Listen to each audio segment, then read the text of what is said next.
America once ruled the world of cars. Detroit was the heartbeat of global manufacturing, innovation, and pride. But in 2025, the road is changing fast. Electric vehicles, global trade shifts, rising production costs, and international mergers are reshaping the auto industry. Some of the world's most recognizable car brands are scaling down, closing plants, or walking away from the American market altogether. In this special report, we break down 7 major automaker brands that are quitting or drastically cutting their presence in the United States, and what it means for American jobs, innovation, and the future of driving. Let's count down from number 7 to number 1. Number 7. Mitsubishi Motors. Once a strong Japanese player in the US, Mitsubishi's best-selling years are long behind it. In the 1990s, models like the Eclipse and Lancer defined cool, affordable performance. But by 2025, the company's American footprint has shrunk to the smallest of any major Asian automaker. Sales have fallen below 80,000 units per year, a tiny fraction of its competitors. The parent company in Japan has shifted investment towards Southeast Asia and Australia, where compact SUVs still dominate demand. Rising U.S. safety standards, costly emissions compliance,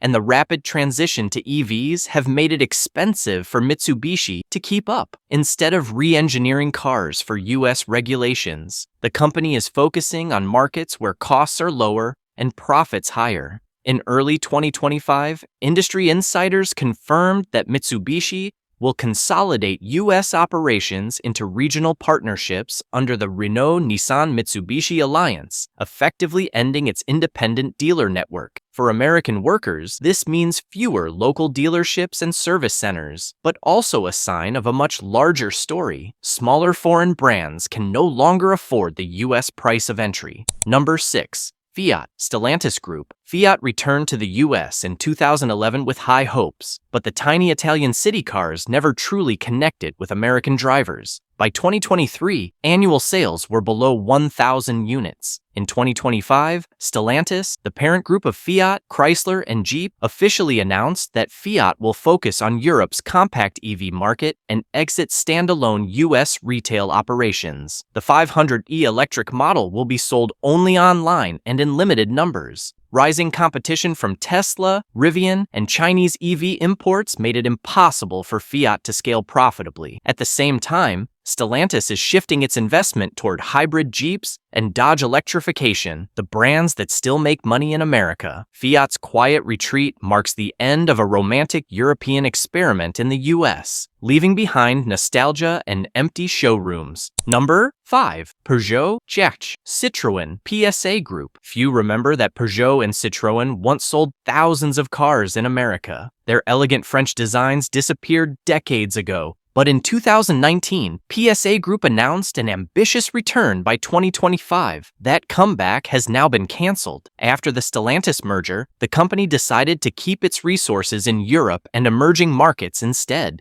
Why? The US is the most competitive car market in the world. Building an entire dealer network, meeting crash standards, and competing against brands entrenched for a century would cost billions. For Stellantis executives, the math was simple: Europe first, America later. And by 2025, later quietly became never. Peugeot's official U.S. return plan was shelved, making it one of the largest canceled market entries of the decade. Number 4. Mazda. Mazda is loved for its design and engineering, but behind the scenes, the brand has been struggling in the United States. In 2025, Mazda confirmed a strategic realignment focusing heavily on Asia and electrification partnerships with Toyota. Several U.S. factory plans were paused, and some dealerships merged or closed. The reason? Scale. Mazda sells fewer than 300,000 vehicles a year in America, compared to millions from Toyota or Ford. EV development costs billions, and without major government subsidies or vast local production, Mazda can't compete head-to-head.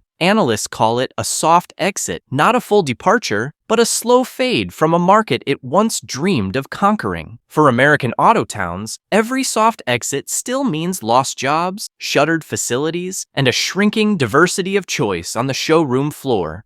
Number 3. Nissan.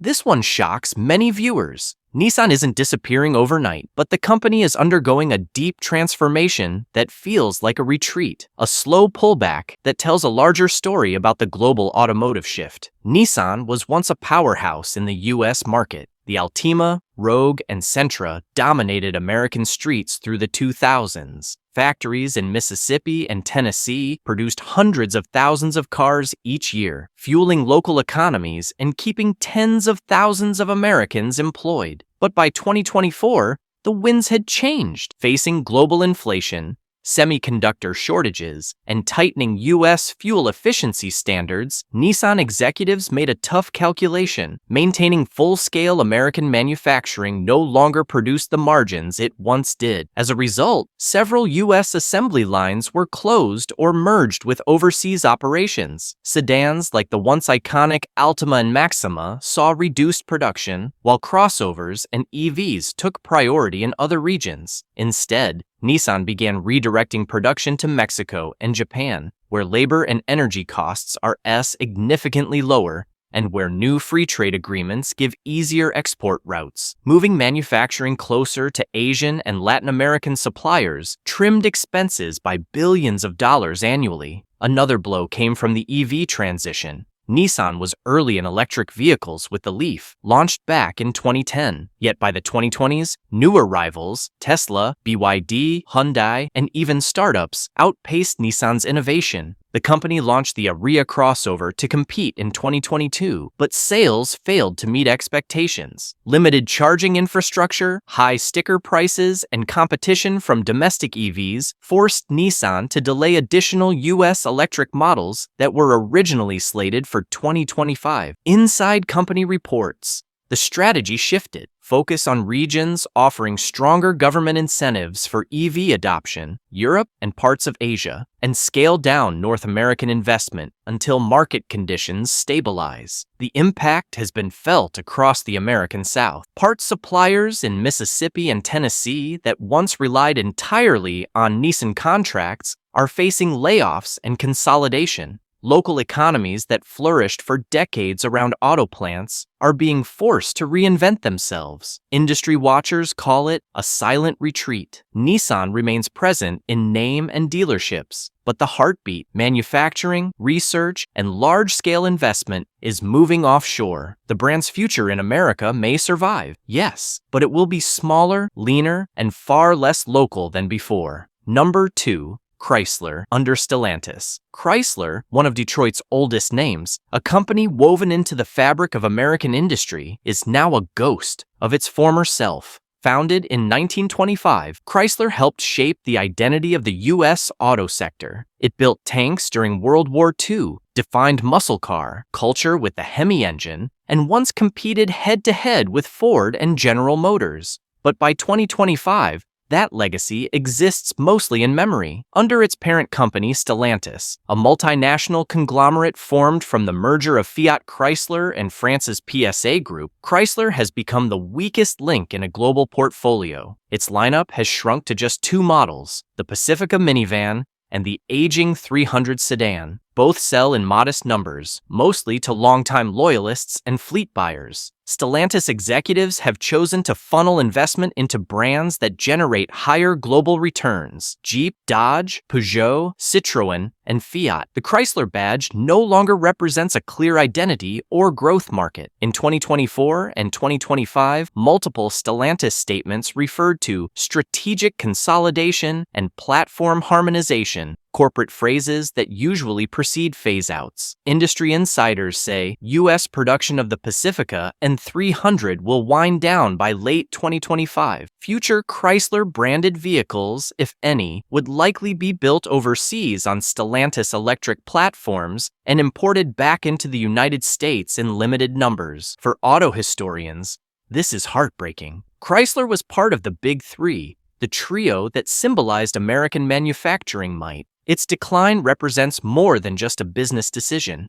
It reflects how global integration and technology transformation have rewritten the rules. For the American auto workforce, Chrysler's downfall feels personal. Entire families across Michigan and Ohio built livelihoods around the brand. Plant closures and job losses ripple outward. Fewer local suppliers, shrinking tax bases, and reduced community programs. Yet even as Chrysler fades, Stellantis argues that the shift enables survival. By consolidating into a global EV structure, the company hopes to stay profitable in a world where battery costs, AI integration, and carbon regulations decide winners and losers. The Chrysler name may live on as an electric sub-brand someday, but the era of Detroit steel and gasoline thunder has all but ended.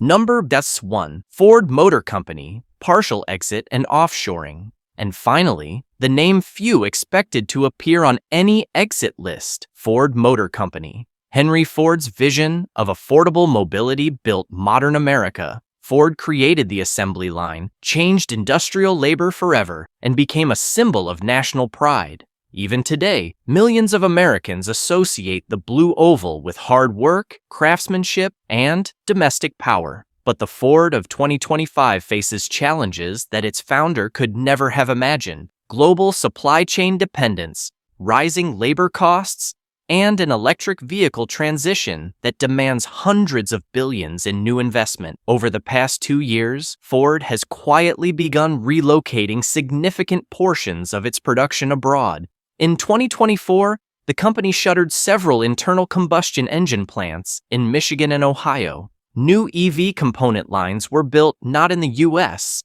but in Ontario, Canada, and in several facilities across Mexico, where wages and raw material logistics reduce unit costs dramatically. The decision follows a series of financial hits: semiconductor shortages, pandemic-related shipping delays, and a costly United Auto Workers strike in 2023-24 that led to extended downtime. Ford's profit margins shrank, prompting management to scale back domestic assembly of certain vehicles. By 2025, American consumers noticed the Focus and Fiesta are gone entirely. Production of the Edge and Fusion has ceased. Even the once dominant F-Series pickup line relies increasingly on imported parts and foreign-sourced battery packs for its electric versions. Analysts estimate that by 2026, more than 60% of Ford vehicles sold in the United States will be manufactured outside its borders. Ford insists it remains a proud American company, pointing to continued investment in EV research facilities in Michigan. But the balance has shifted: research at home, mass production abroad. The implications are vast. Every factory move affects thousands of skilled tradesmen, small suppliers, and entire neighborhoods that grew around the auto economy. Some towns built by Ford a century ago now face an uncertain future. Economically, Ford's transition mirrors a larger trend: globalization over localization. In the EV era, cost efficiency and international battery supply chains outweigh patriotic branding. To compete with Tesla, BYD, and European rivals, Ford must operate as a global tech manufacturer rather than a traditional Detroit automaker. Industry observers call this a symbolic exit, not from the American market, but from the industrial soul that once defined it. The blue-collar image of the Ford worker on a Michigan line is being replaced by robotic arms in Mexico and battery labs in Ontario. Still, Ford's leadership frames the change as survival. CEO statements emphasize sustainability, electrification,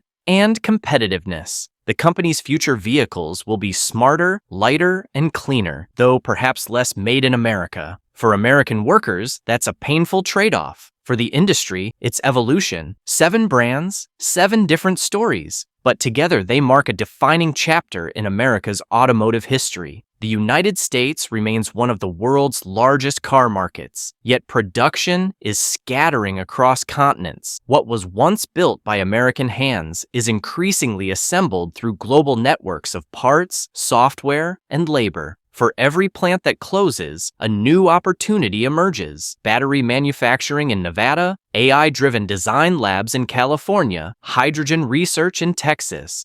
The future of driving in America will look nothing like its past. Fewer smokestacks, more servers, fewer mechanics, more coders.